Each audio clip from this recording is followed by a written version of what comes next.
KBR news కి స్వాగతం. Reform ఇప్పటికే చాలా మంది సభ్యులు మాట్లాడారు.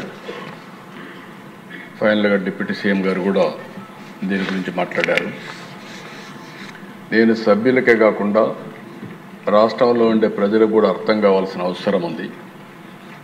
ఇది ఏ విధంగా పేదల జీవితాల్లో ఒక ప్రభావం చూపబోతుంది, అదే కాకుండా ఇండస్ట్రీకి ఏ విధంగా ఉపయోగపడుతుంది, నెక్స్ట్ జనరేషన్ రిఫార్మ్స్ అంటే ఏ విధంగా ఆర్థిక వ్యవస్థ ముందుకు పోతుందో అవన్నీ చెప్పడానికి నేను ప్రయత్నం చేస్తున్నాను. అధ్యక్ష, ఈరోజు నా సుదీర్ఘ రాజకీయ అనుభవంలో నేను మొట్టమొదటిసారిగా సిఎస్టీ చూశాను. అప్పుడు కమర్షియల్ ట్యాక్సెస్ అన్నీ ఉండేటివి. ఆ తర్వాత 94లో నేను ఫైనాన్స్ మినిస్టర్ అయినప్పుడు ఫస్ట్ టైం కొత్తగా యూరోప్ అంతా కూడా కామన్ కరెన్సీ వ్యాట్ ఒకటి వచ్చింది. దాన్ని అధ్యయనం చేయడానికి గవర్నమెంట్ ఆఫ్ ఇండియా ఒక కమిటీ వేసి గ్రూప్ ఆఫ్ చీఫ్ మినిస్టర్స్ని వివిధ దేశాలు యూరోప్ అంతా తిరిగి రమ్మని చెప్పి మమ్మల్ని పంపించారు.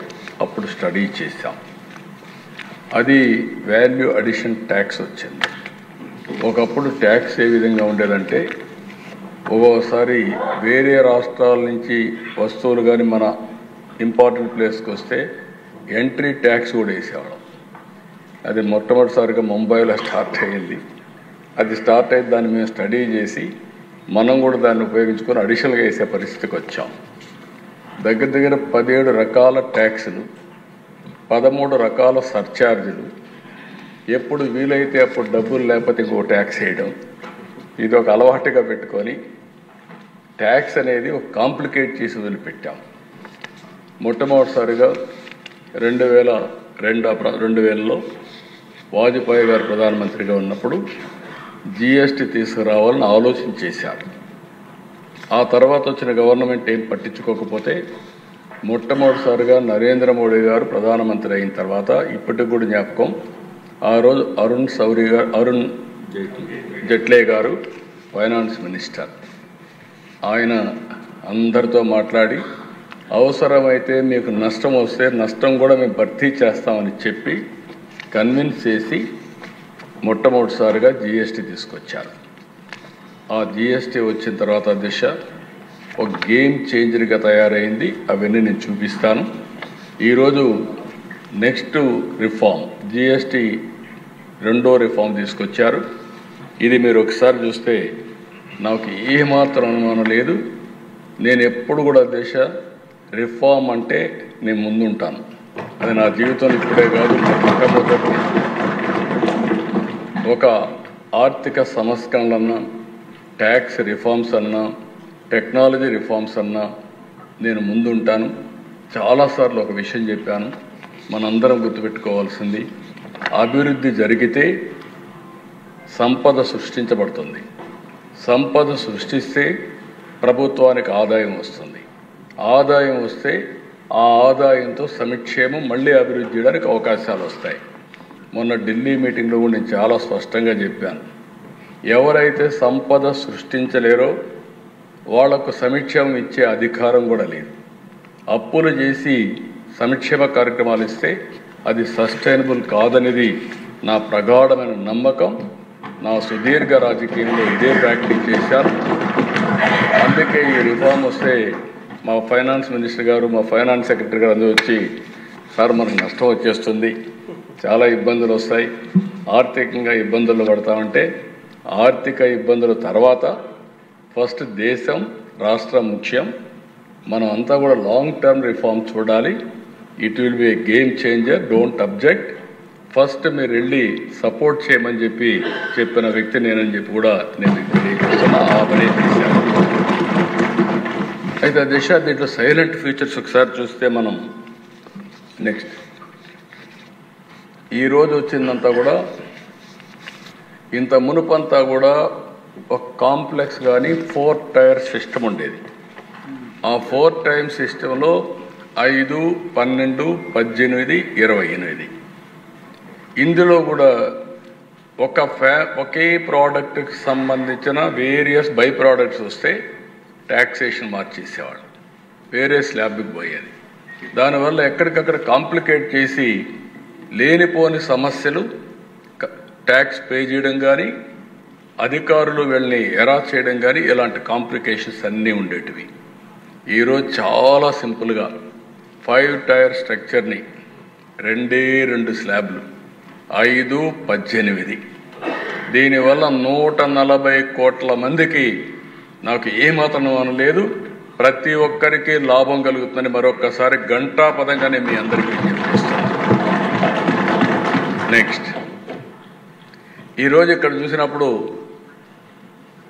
కేంద్రం దివాళీ బోనస్ కింద చెప్పారు, కానీ మనందరికీ పండుగలు దసరాతో స్టార్ట్ అవుతాయి. 22 అమలవుతుంది. దసరా నుంచి మనకి దీపావళి వస్తుంది, దీపావళి తర్వాత సంక్రాంతి వస్తుంది. ఈసారి అన్ని పండుగలు ఘనంగా జరుపుకునే అవకాశం వస్తుంది. నిజమైన స్ఫూర్తితో పండుగలు చేసుకోవడానికి పేదవాడికి అవకాశం వస్తుంది. దిశ నేను ఎప్పుడు చెప్పేవాడిని, సంక్రాంతికి ఒకసారి కానుక కూడా ఇచ్చాం, పేదవాళ్ళు పండుగ చేసుకోలేరని. ఈరోజు ఈ యొక్క రిఫార్మ్ వల్ల 99% ఎవరైతే 12% ఓల్డ్ స్లాబ్ రేట్ ఉన్నారో వాళ్ళకందరికీ 0%కి వచ్చేస్తున్నారు. ఇంకొక పక్క 90% గూడ్స్ 28% నుంచి 18%, 5%కి వస్తున్నాయి. ఈ విధంగా గణనీయమైనటువంటి ట్యాక్స్ రిడక్షన్ వస్తుంది. ఈ విషయం మనందరం గుర్తుపెట్టుకోవాల్సిన అవసరం ఉంది. నెక్స్ట్, ఈరోజు ఇక్కడ దశ ఓసారి మనందరం చూస్తే కొంతమంది బోల్డ్ రిఫార్మ్స్ చేయగలుగుతారు. బోల్డ్ రిఫార్మ్స్ చేసిన వ్యక్తి నరేంద్ర మోడీ గారు. ఆయన ముఖ్యమంత్రిగా ఉన్నప్పుడు నేను చూశాను, ఆయన ప్రధానమంత్రిగా ఉన్నప్పుడు చూశాను. 2 సార్లు కూడా ఏదొచ్చినా కూడా అనునిత్యం ఆలోచిస్తారు.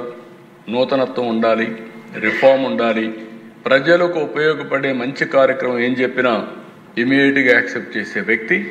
అందుకే 11 సంవత్సరాల్లో ఆయన చేసిన నిర్ణయాలు మీరు చూస్తే, ఒకప్పుడు దగ్గర ఇండైరెక్ట్ ట్యాక్స్ పేయర్స్ 132% పెరిగారు ఆయన తీసుకున్న రిఫార్మ్ వల్ల.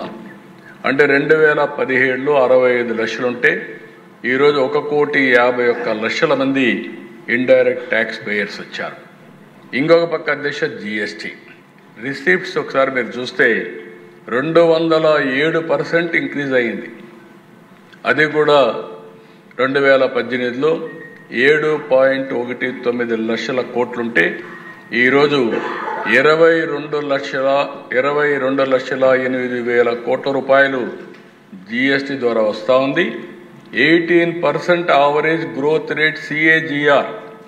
ఇది ఒక చరిత్ర అని చెప్పి కూడా నేను మీకు తెలియజేస్తున్నా. అలాంటి బోల్డ్ రిఫార్మ్ ఇది. వారిని మనస్ఫూర్తిగా మనం అభినందించాల్సిన అవసరం ఉంది. నెక్స్ట్, ఈరోజు దిశ 1 nation 1 vision A victory for cooperative federalism. నేను ఈ మాట ఎందుకు వాడుతున్నానంటే, ఓసారి కొంతమంది ట్యాక్స్ రిఫార్మ్స్ అంటే మన అధికారం పోతా ఉంది, మనం కూడా ట్యాక్స్ వేసుకోవచ్చు, ఎందుకు ఈ ట్యాక్స్ వేసే అధికారం వేరే సెంటర్కి ఇస్తున్నారు, ఇలాంటి నాకు కూడా చాలామంది ఇంటలెక్చువల్స్ కూడా చెప్పారు, మీరు అధికారం కోల్పోతున్నారని. నాకు అధికారం కాదు, శాశ్వతంగా ప్రజలకు అధికారం ఇవ్వాలనేదే నా ధ్యేయం. అందుకే 1 నేషన్ 1 విజన్ ముందుకెళ్ళామని చెప్పి కూడా నేను మీకు తెలియజేస్తున్నా. దీనివల్ల యునానిమస్గా కన్సెన్సస్ బిల్డప్ చేశారు ఆల్ స్టేట్స్లో. రెండోది, ఒక పొలిటికల్ మెచ్యూరిటీ ఏదైతే ఎన్డీఏ గవర్నమెంట్ చూపించిందో ఎక్కడా డిసెంట్ లేకుండా అన్ని రాష్ట్ర ప్రభుత్వాలను కన్విన్స్ చేసి రిఫార్మ్ తీసుకొచ్చారు. మూడోది, ఈరోజు next generation reforms despite growing global instability, ప్రపంచం అంతా కూడా 3-4% గ్రోత్ ఉంటే 7-8 ఈ రిఫార్మ్స్లో నాకు ఒకటే నమ్మకం కూడా ఉంది.